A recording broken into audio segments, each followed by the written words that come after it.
सुहागरात की कहानी। शादी की पहली रात मैंने अपने पति का देखा ऐसा रूप। शादी की पहली रात सबके लिए उत्साह से भरी होती है। शादी की पहली रात को कुछ ज्यादा टेंशन होती है। ऐसी ही कहानी कुछ इस महिला की है। महिला ने बताया कि जब वह दूध का गिलास लेकर कमरे में गई। वीडियो को अंत तक जरूर देखें। जब मैं हाथ में दूध का गिलास लिए बेडरूम में घुसी, अब तक सब कुछ वैसे ही था जैसा मैंने सोचा था, लेकिन मुझे बिल्कुल भी आभास नहीं था कि मुझे कुछ भी दिन में जोरदार झटका लगने वाला है। सपनों के मुताबिक जब मैं कमरे में आती हूँ तो मेरा पति मुझे कसकर गले लगाता है, चुंबनों की बौछार कर देता है और सारी रात मुझे प्यार करता रहता है। लेकिन वास्तविकता में जब मैं कमरे में घुसी उससे पहले ही वो सो चुका था। तब 35 की उम्र में मैं वजन थी। हर तकलीफ भरा था। ऐसा लगा कि मेरे पूरे अस्तित्व को मेरे पति ने नकार दिया हो। कॉलेज के दिनों में ही नहीं, ऑफिस में भी मैंने कई लड़कों और लड़कियों दोस्ती देखी थी। वो अपने पार्टनर के कंधों पर अपना सिर टिकाए होते, हाथ पकड़े घूमा करते थे। तब मैं सोचती थी कि काश मेरे साथ भी कोई होता। मुझे अपनी जिंदगी में ऐसे ही किसी साथी की तमन्ना नहीं करनी चाहिए थी। मेरा एक बड़ा परिवार था, 4 भाई, 1 बहन और वृद्ध माता पिता। इसके बावजूद मुझे हमेशा अकेलापन महसूस होता था। मेरे सभी भाई बहन शादीशुदा थे और उनका अपना परिवार था। कभी कभी मुझे लगता कि क्या वो मेरी परवाह भी करते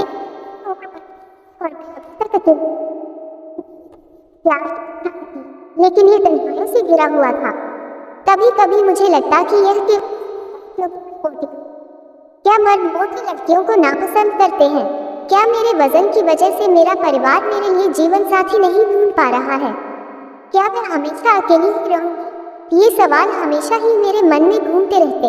आखिरकार जब मैं 35 साल की हुई तो किसी तरह एक 40 वर्षीय आदमी मुझसे शादी करने के लिए सामने आया। उससे मिलने के दौरान मैंने उन्हें अपनी भावनाओं के विषय में बताया, लेकिन उन्होंने कभी इस पर ध्यान नहीं दिया और न ही इसका कोई जवाब दिया। वो थोड़े परेशान दिखे। वो नीचे की ओर देखते हुए चुपचाप बैठ गए और केवल अपना सिर हिलाते रहे। मैंने सोचा कि आजकल महिलाओं से ज्यादा पुरुष शर्मीले होते हैं और मेरे होने वाले पति भी कोई अपवाद, शायद इसलिए उन्होंने कोई जवाब नहीं दिया। लेकिन शादी की रात हुई उस चीज ने मुझे उलझन में डाल दिया। मुझे नहीं पता कि उसने ऐसा क्यों किया। जब अगली सुबह मैंने उनसे पूछा तो उन्होंने कहा कि वो ठीक नहीं थे, लेकिन आगे भी कुछ नहीं बदला। हमारी दूसरी, तीसरी और कई रातें ऐसे ही बीती। मैंने जब अपनी सास को यह बताया तो उन्होंने भी मेरे पति का बचाव किया। उन्होंने कहा वह शर्मीला है, उससे बात कर रही है, उसने लड़कों के स्कूल में पढ़ाई की है, उसकी न तो कोई बहन है और न ही कोई महिला मित्र। हालांकि इस बात से मुझे अस्थायी राहत तो मिली, लेकिन मैं इस विषय में सोचना बंद नहीं कर सकी। मेरी सारी उम्मीदें, सपने और इच्छाएं दिन ब दिन टूट रही थी। मेरी बेचैनी का एकमात्र कारण सेक्स नहीं था। वो शायद ही मुझसे बात करते थे। मुझे लगता कि हमेशा मेरी उपेक्षा हो रही है। वो मुझसे दूर भागते, छूना पकड़ना तो बात। अगर कोई औरत अपने पहने हुए कपड़े भी ठीक करती है तो मर्द उसे ऐसा करते हुए देखने की कोशिश करता है। लेकिन अगर मैं कभी रात को पूरी तरह कपड़े उतार तो पति उदासीन बन सकते। क्या मेरा वजन उनके इस व्यवहार का कारण है? क्या उन्होंने मुझसे किसी दबाव में शादी की है? मुझे था कि सब बातें किससे शेयर करूं? मैं अपने परिवार से बात नहीं कर सकती थी क्योंकि सब यही सोचते कि मैं बहुत खुश हूँ, लेकिन मेरे सब्र का बांध टूट रहा था। मुझे इसका हल ढूंढने की जरूरत थी। मैंने जब अपनी सास को यही बताया तो उन्होंने भी मेरे पति का बचाव किया। उन्होंने कहा वह शर्मीला है, उसे बचपन से ही लड़कियों से बात करने में झिझक रही है, उसने लड़कों के स्कूल में पढ़ाई की है, उसकी न तो कोई बहन है और न ही कोई महिला मित्र। हालांकि इस बात से मुझे अस्थायी राहत तो मिली, लेकिन मैं इस विषय में सोचना बंद नहीं कर सकी। मेरी सारी उम्मीदें, सपने और इच्छाएं दिन ब दिन टूट रही थी। मेरी बेचैनी का एकमात्र कारण सेक्स नहीं था। वो शायद मुझसे बात करते थे। मुझे लगता कि हमेशा मेरी उपेक्षा हो रही है। वो मुझसे दूर भागते, छूना पकड़ना तो दूर की बात थी। अगर कोई औरत अपने पहने हुए कपड़े भी ठीक करती है तो मर्द उसे ऐसा करते हुए देखने की कोशिश करता है। लेकिन अगर मैं कभी रात को पूरी तरह से अपने कपड़े उतार भी देती तो भी मेरे पति उदासीन बने रहते। क्या मेरा वजन उनके इस व्यवहार का कारण है? क्या उन्होंने मुझसे किसी दबाव में शादी की है? सब बातें किससे शेयर करूं? मैं अपने परिवार से बात नहीं कर सकती थी क्योंकि सब यही सोचते कि मैं बहुत खुश हूँ, लेकिन मेरे सब्र का बांध टूट रहा था। मुझे इसका हल ढूंढने की जरूरत थी। आमतौर पर छुट्टियों वाले दिन भी वो घर पर नहीं रहते थे। वो या तो अपने किसी मित्र के घर जाते या अपने माता पिता को बाहर लेते। संयोग से उस दिन वो घर पर ही रहे। मैं कमरे में घुसी और अंदर से दरवाजा बंद कर दिया। वो बहुत तेजी से अपने बिस्तर से उठे मानो कूद गए। पास प्यार से पूछा, क्या आप मुझे पसंद नहीं करते? हम अब तक एक बार भी अंतरंग नहीं हुए हैं। नहीं, आपने अब तक कभी अपनी भावनाओं के विषय में बताया। आखिर आपकी समस्या क्या है? उन्होंने झटके से जवाब दिया, मुझे कोई समस्या नहीं है। जब उन्होंने ये कहा तो मैंने सोचा कि यह मौका है उनके करीब उन्हें आकर्षित करने का। मैंने उनसे शारीरिक छेड़छाड़ शुरू की। मैंने सोचा कि इससे उन पर कोई असर होगा, लेकिन उन पर कोई असर हो नहीं रहा था। उनमें उत्तेजना का कोई भाव भी नहीं दिख रहा था। मुझे नहीं पता था कि किससे इस बारे में पूछना चाहिए, लेकिन ये बात मुझे परेशान करती थी कि जैसे किसी स्त्री की पुरुष आकलन करते हैं, मैं क्यों अपने पति के शारीरिक गुणों का आकलन नहीं कर सकती? अगर मुझे उससे कुछ उम्मीदें हैं तो ये गलत क्यों है?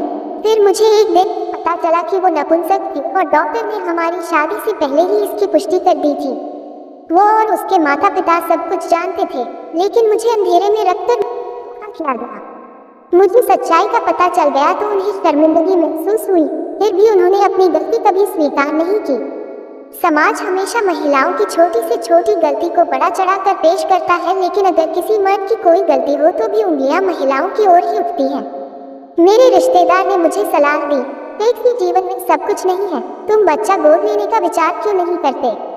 मेरे ससुराल वालों ने मुझसे विनती की, अगर लोगों को सच्चाई पता चल जाएगी तो ये हम सब बहुत शर्मिंदगी की बात होगी। मेरे परिवार ने मुझसे कहा, ये तुम्हारा भाग्य है, लेकिन इस दौरान मेरे पति ने जो कहा उससे मुझे बेहद ठेस पहुंची। तुम्हें जो अच्छा लगता है वो करो, किसी और के साथ सो सकती हो, मैं तुम्हें परेशान नहीं करूंगा और ना ही किसी को इसके बारे में बताऊंगा। अगर इससे तुम्हें बच्चा हो जाए तो मैं उसे अपना नाम देने के लिए तैयार हूँ। किसी भी औरत को अपने पति के ऐसे विचारों को नहीं सुनना चाहिए।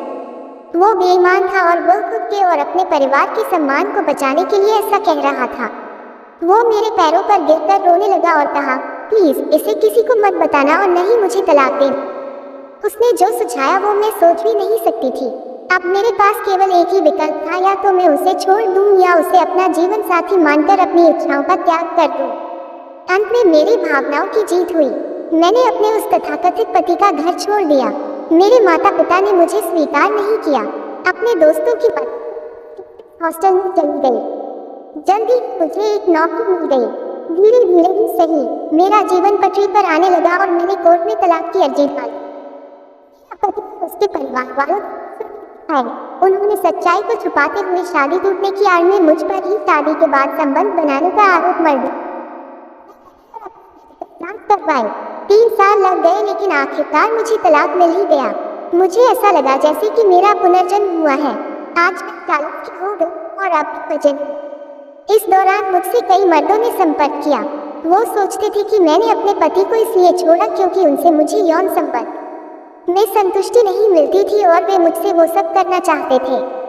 यह मेरे बारे में गलत और बकवास बातें थी। मैं ऐसे मर्दों से दूर रहने की कोशिश करती। इनमें से कोई मुझसे शादी या समर्पित रिश्ता कायम नहीं करना चाहता था। मैं अपनी इच्छाओं, सपनों और भावनाओं को केवल उनके साथ शेयर करना चाहती। प्यार करें, मेरी परवाह करे, मेरी भावनाओं को समझे और जीवन भर मेरे साथ रहना चाहे। मैं उस मर्द का इंतजार कर रही हूँ। तब तक मैं अपने दोस्तों से उनके सेक्सुअल लाइफ के बारे में बातें करके ही खुश हूँ और जब बात आती है तो इसके लिए वेबसाइट मेरे सबसे अच्छी दोस्त हैं। वैसे लोगों की कमी नहीं तो उससे मुझे आनते हैं।